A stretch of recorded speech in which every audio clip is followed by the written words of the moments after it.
ஒருத்தர் கூட வந்து சும்மா ஒண்ணும் கிடையாது அப்படின்ட்டாங்க ஒரே வார்த்தை. நீங்க அட்மிஷன் போடுறப்பவே டாக்டர் இல்ல அப்படின்னு சொல்லியிருந்தீங்கன்னா டாக்டர் கூட வந்து எட்டி பார்க்கல, ஒருத்தர் கூட வந்து எட்டி பார்க்கல. டாக்டர் கூட நான் மட்டும் இவ்வளவு விஷயத்தை நீங்க டக்கு டக்குன்னு பண்றீங்க. போய் இப்போ ஒருத்தர் இறந்து கிடக்குறான், ஒரு டாக்டர் வந்து பாக்குறதோ இல்லைன்னா அவனுக்கு அவனுடைய ஹெல்த் கண்டிஷன் இப்ப எப்படி இருக்கு, என்ன நிலைமையில இருக்கிறா. ஐயோ, எமர்ஜென்சி வார்டில் வச்சதுல இருந்து வாயில வச்சாங்க, மூக்கில் டியூப் வச்சாங்க, அவ்வளவுதானே தவிர அதுக்கப்புறம் எந்த ஒரு ட்ரீட்மெண்ட் நடக்கல. என்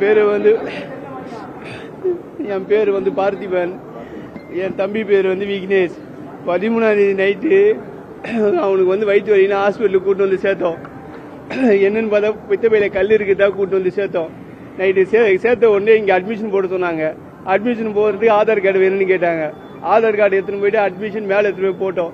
போட்டுட்டு ஒரு 5 நிமிஷம் எமர்ஜென்சி வார்டுக்கு எடுத்துட்டு போனாங்க. எமர்ஜென்சி வார்டுல படுத்தோ எதுவுமே பார்க்க வைக்கல. சும்மா வீல் சேர்ல உட்கார வைக்கிற மாதிரியே கூட்டு போயிட்டு வீல் சேர்லயே சும்மா குனிங்க ஏந்திரிங்கன்னு பார்த்துட்டு ஒன்னும் இல்ல போங்க அப்படின்ட்டு ஒரு ஊசியை ஒன்று போட்டுட்டு நார்மல் வார்டு கூட்டு போய் போட்டாங்க. மேல எம்ஜி அந்த ஏதோ ஒரு வார்டு குடல் சம்பந்தமான வார்டுல எடுத்து போட்டாங்க.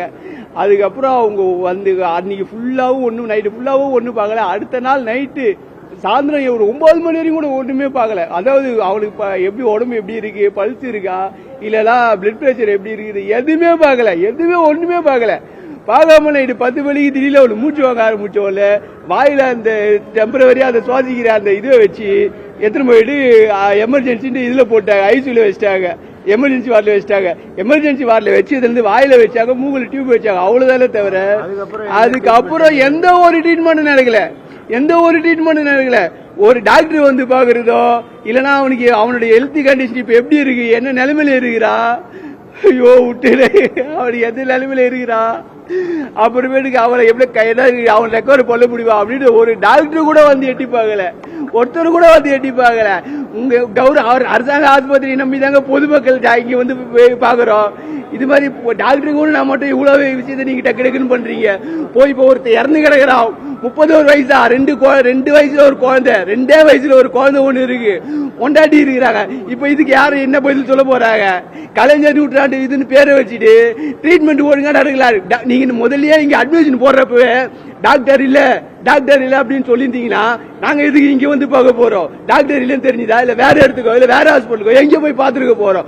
அட்மிஷனை போட்டு கூட்டு போயிட்டு எமர்ஜென்சி வார்டில் பாத்துட்டு பாக்குற கூட படுக்க வச்சுட்டு இப்ப அடியாயமா இப்படி சாவச்சிட்டாங்களே. நீ காலைல வரையும் கூட ஒரு டாக்டர் வந்து பாக்கலங்க. லாஸ்ட் 9 வரைக்கும் சும்மா ஒருத்தர் கூட வந்து சும்மா ஒண்ணும் கிடையாது அப்படின்ட்டாங்க ஒரே வார்த்தை. அப்புறம் சார் இங்க பாருங்க சார், இது நல்லா பாத்துங்க சார், இதுதான் சார் ஓபி சீட்டா சார். அவங்க உள்ள ட்ரீட்மெண்ட் எடுத்த ஓபி சீட் எவ்வளவு அழகா போட்டுருக்காங்க பாரு சார். பேப்பர்ல ஏதி எவ்வளவு அழகா ஓபி சீட்டை போட்டு வச்சிருக்காங்க பாருங்க சார், நல்லா பாருங்க சார். கேட்டா இதை கொடுத்து இந்த ட்ரீட்மெண்ட்ல நடந்துச்சா, இது இப்ப காலையில எழுதினு வந்தது சார். இது காலையில எழுதினு வந்தது வெறும் பேப்பர். இது பாருங்க எப்படி நடக்குது பாருங்க. இது ஹாஸ்பிட்டல், இங்க பாருங்க இது ஹாஸ்பிட்டல் எப்படி எழுதினு வந்திருக்காங்க பாருங்க. இப்ப எழுதினு வந்து கொடுத்துட்டு இதுதான் ட்ரீட்மெண்ட், அதுக்கான சம்மரியா, ட்ரீட்மெண்ட்டுக்கான சம்மரி பாருங்க. ஒரு உயிர் போயிருக்கு, ஒரு உயிருக்கான சம்மரி இது. இதுதானா அரசாங்கம் நடத்துற ஹாஸ்பிட்டல்? சொல்லுங்க, ஹாஸ்பிட்டல் இதுதானா? ஒரு மனசாட்சியில 30 வயசு பையங்க, அவனுக்கு எப்படிங்க ஸ்டெமினா கூட இல்ல அவன் போயிருக்கான் அந்த உடம்பு தாங்குற அளவுக்கு. எட்டு இது மாதிரி பண்ணி இருந்தா எப்படிங்க? அநியாயமா போச்சாங்க ஒரு உயிர். செட்டிநாடு ஹாஸ்பிட்டல் அதுக்கு முன்னாடி அந்த இங்க வரதுக்கு முன்னாடி செட்டிநாடு ஹாஸ்பிட்டல் பார்த்துட்டு அதுக்கப்புறம் தான் அங்க ஸ்டேட்மெண்ட் வாங்கிக்கினேன். அங்க எங்களால செலவு பண்ண முடியாதுன்ட்டு ஒரு நாளைக்கு 15,000 ரூபாய் 20,000 ரூபாய் கேட்டாங்க ஐசியூல.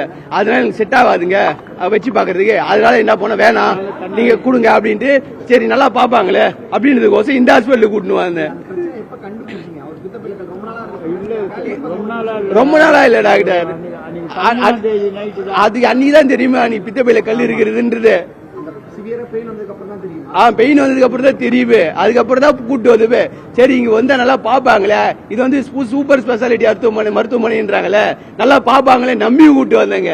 இப்படி அநியாயம் பண்ணிட்டாங்களேங்க, இதுக்கு ஒரு நீதி நியாயமா கிடையாதா?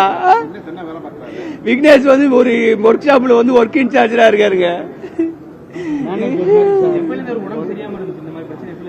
இந்த எப்பயுமே கிடையாது சார். இப்போதான் சார் ஒரு வாரமா தான் சார் இருக்கு.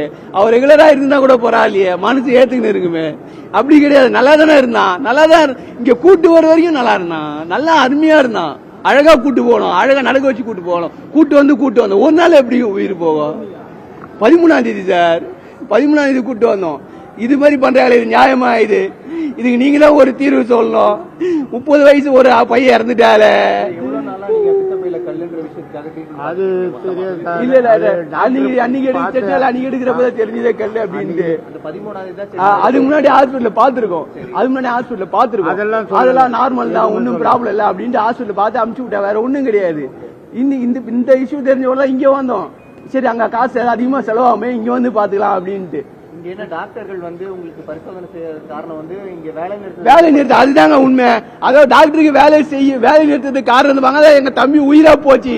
இந்த டாக்டருக்கு வேலை நிறுத்தம் பண்றாங்களே, அதுக்கு அடுத்தபடியான நடவடிக்கை அரசு என்ன எடுத்தது?